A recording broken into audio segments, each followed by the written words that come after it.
I was a very successful residential architect, and many people know me for my books about the not-so-big house and house design.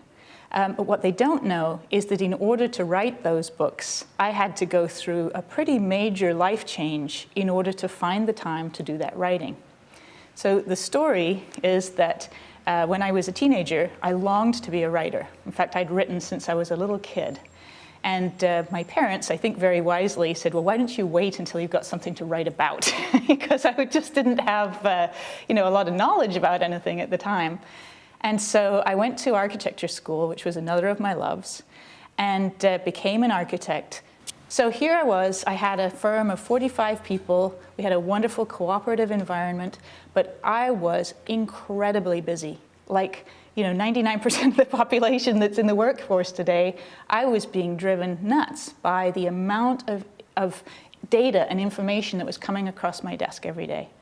And so I had a sort of epiphany one night, and I talk about this in the introduction to The Not So Big Life, that I was lying in bed reading a science fiction book, actually, and just trying to unwind so that I could prepare myself for another day of the same the next day. And I got hit by that cosmic 2x4 that said, honey, if you want to write, you are never, ever going to get there unless you make a change in your life. And it was just 100% clear that if I didn't do it, nobody else was going to do it. I had to do it myself. And so even though it seemed like the most outrageous thing in the world, I decided to create a time to meet with myself. So I sort of did it like a client meeting, except I was my client. And on Tuesday and Thursday mornings, I set aside a couple of hours so that I could take the time to do this thing that I was absolutely passionate about and had known I was passionate about for a long, long time. And so that began what turned into the Not So Big House series.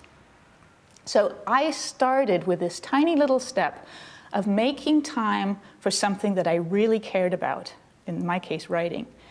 And so I kept writing and writing and writing, and my life has really transformed to being an architect, but also an explainer of why architecture is important. And as many of the listeners will know, that has become an incredible force in the sustainability movement, because people are understanding from these 6 books about house design that smaller but better, where the moreness is about the quality rather than the quantity, is at the core of sustainable living.